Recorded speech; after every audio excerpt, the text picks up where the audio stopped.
My name is MightyStream, and I am going to do your December the 31st spiritual principle a day in a meditation, the last one of the year. This is so exciting. I hope you're having a beautiful morning. I'm brought to you by Hope Through Navigation, and this is our H.O.O.D recovery services. You can reach me at recoveryofhope21@gmail.com. Okay, here is the meditation, the compassion of tradition 3.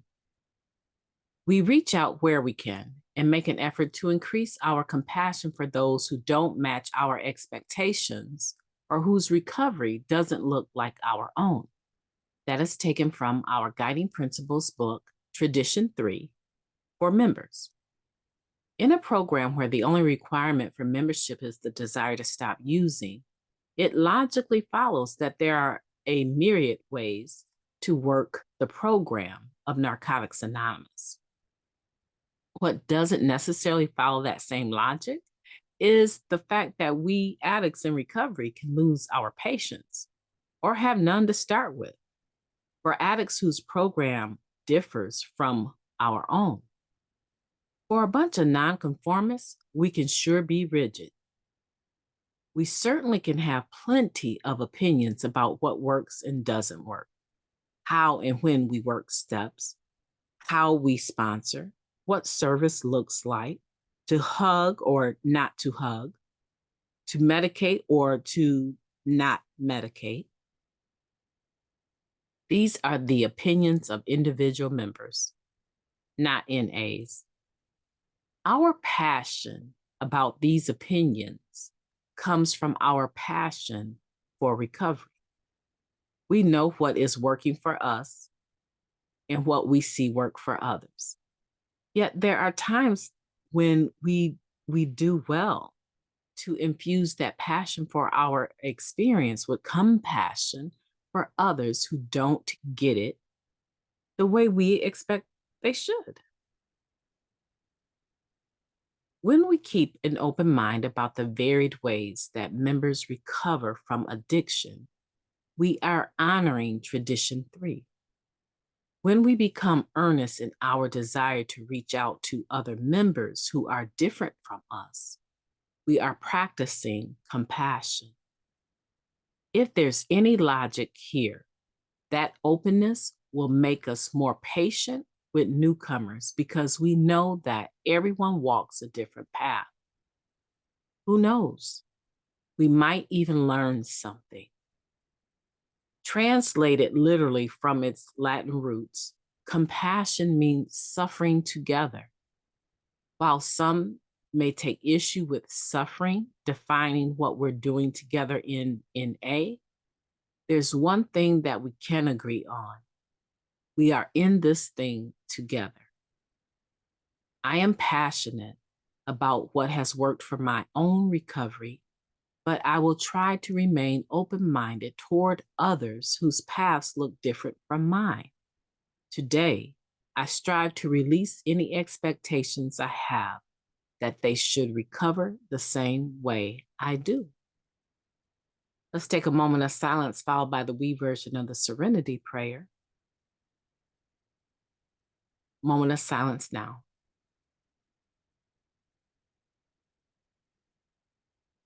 God, grant us the serenity to accept the things we cannot change, the courage to change the things that we can, and the wisdom to know the difference. Just for today, please and thank you. The compassion of Tradition 3. See, the only requirement for membership is a desire to stop using. And there's no way that any one recovering individual can measure the desire for another person. Even when they falter, even when they relapse, it is impossible for me to say a person that has relapsed 20 times that they have no desire to stop using. I have absolutely no idea if they have a desire or not.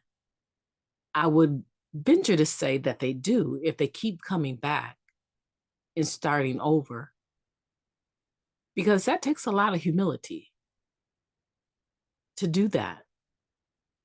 And so I would think that they must have a desire to stop if they keep coming back. That's all that I can say. Some people are in so much pain, their bodies are riddled with pain, that their very existence is a miracle. I was on a meeting recently, and there were like 4 or 5 people. And I don't, the speaker had already spoken, so I had not heard their share. But it seemed like to me that the topic had something to do with maintaining recovery and illness, because there were like 4 or 5 people, if not more, that shared about the chronic pain that they deal with every day. And there was one gentleman that shared, he said that, I don't even want to live anymore with this. This is too much pain. I don't want to be here. But I keep thinking about you guys. And I know that you love me. And I know that if I take my life, I'm going to hurt a lot of people that have counted on me, that have done service work, and that loved me. And it was one of the most powerful meetings that I had been in a long time. And I could have contributed, but I didn't feel like I needed to. I came late and I just wanted to listen to the shares of others and respect the atmosphere of recovery because I came late. And so, who am I to say that they should or should not use this particular drug or that particular drug or that prescription or this prescription to allow them to have pain where it's somewhat bearable? There's all of these opinions about what people should or should not do. And I'm in control of none of that. I know what works for me. And I know that other people have it in their mind what works for them. And so my passion for my recovery and what I don't allow myself to do or what I do allow myself to do is really quite honestly my business, as long as I'm not affecting NA as a whole. And the same thing holds true for you. I don't want people coming to me asking me about whether or not if they use this particular um, drug that was prescribed by their doctor, if that equates as a relapse. If you flip the script, yeah. But if you haven't flipped the script, why are you even coming to me? I'm not a doctor.